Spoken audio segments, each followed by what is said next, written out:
he hablado de ello, porque esto era toda una zona de viñas, viñedo. Claro, era, Esa primera, la era más grande de todas, zona, era la la del zona abuelo. de Compostilla, que además decían que daba muy buena uva, porque como estaba al naciente, Sí. que había muy buenas uvas. Era solana, como se dice aquí. de cómo era esto y cómo es ahora. Pues mira, lo que es la Si se central, parece algo. tal y como lo veo que va a quedar, esto va a ser más que un museo. Al bajar por aquí veo las reparaciones que están haciendo y lo único que puedo decir es de que está quedando muy bien, por lo menos a mí me gusta mucho. Sí. Claro, todo lo que es la edificación de Compostilla 1 hoy, todas las edificaciones que hay ahí, fíjate tú, todo eso era... Y me acuerdo yo de cuando vino Franco a inaugurarla, que de chavales, bueno, éramos chavales, yo creo que ya estaba yo ya en la empresa, en la Minero. Sí. Y entonces ya sabes que durante los primeros años siendo joven tenías que hacer, venir a ir a los Frentes Juventudes.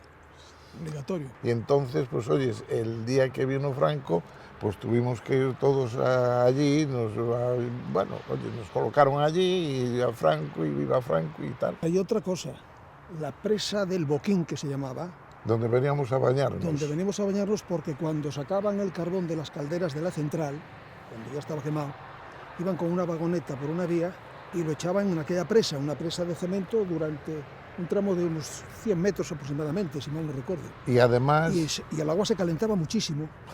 Echaban la escoria aquella y nosotros que estábamos pisando cemento, paredes y piso de cemento, de repente venía una ola de calor y era el agua de la escoria que habían echado incandescente y echaba todo aquello. Que salía de... La presa del Boquín, que era el principio de lo de las huertas del Sacramento. Y además con esa presa era la que bajaba por todo el trayecto de lo que es el río Sil, y las huertas del Sacramento se regaban precisamente con ese agua. Y de esto que estamos comentando, aún Compostilla 1 no sabía, yo creo que ni iniciado. Porque, claro, de lo que estamos hablando, pues fíjate tú, años A, que estamos hablando del año 41 o cosas así. No cabe duda que la Minero, que claro, fue la primera que empezó, porque fue muchos años antes que Compostilla 1, Ponferrada cambió totalmente. Lo que hizo de aquella la Minero es la cantidad de empleados que estábamos entonces, que ganábamos un sueldo, oye, yo creo que aceptable, y que como consecuencia que el hecho de estar trabajando en la Minero, salió preparado uno para cualquier, porque oye, yo me salí de la empresa igual que tú te saliste, y los que salíamos de la empresa podemos decirlo muy alto, Sí, eso sí. Que en cualquier sitio donde salimos la gente triunfaba, porque estaban muy acostumbrados, oye, había una disciplina, había una forma de hacer las cosas, que desde luego ha sido ejemplo, y para nosotros todo eso que aprendimos ahí lo llevamos. Y para Ponferrada yo considero como ponferradino que soy, que la Minero valió para Ponferrada mucho. Oye, es que después se acopló también lo de Endesa, que se acopló también lo de el pantano, porque con el pantano te acordarás cuando venía la gente de Andalucía. Muchísimos andaluces vinieron aquí. Y que viven hoy actualmente. Y hay aquí y que familia de ellos, sí. Ferrocarril, minas, talleres y lavaderos también. Unos pertenecíamos al sector hullero, o sea, a las minas, y otros al sector ferroviario, o sea, todo el ferrocarril. Pero diferencias sensibles, sí, pues ellos, por ejemplo, los ferroviarios, si tú lo recuerdas también como yo, no tenían derecho al vale de carbón famoso. Sí, Sin embargo, los hulleros sí. Bueno, pero en cambio, si te das cuenta, los ferroviarios tenían los carnés, claro, que viajaban gratis, y los huyeros teníamos que pagar el billete. Y bueno, pues yo creo que ha sido un bien. Es que más había trabajo y se los 3.800 trabajadores y trabajadoras. Aquí. Que ellas eran las que escogían el carbón cuando salía del lavadero por un canal. Los cogían. Pero que las piedras para un lado y el resto del carbón ya tiraba para las torbas. Y eso... 3.800 trabajadores, eran muchos trabajadores. Y eso aquí, en Ponferrada, porque mira que no había empleados de Fuentes Nuevas, de Camporaraya. Y de los barrios.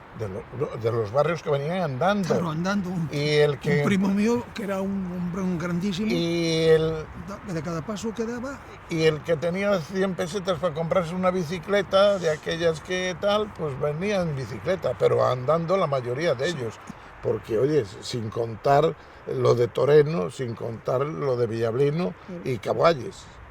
Bueno, Villaseca, Cabualles y Villablino. 7 grupos mineros: Orallo, Calderón, María, Paulino, Lumajo, Carrasconte y Toreno. Oye, se ha sido un bien, y yo creo que para la zona, eso es lo que nos ha dado.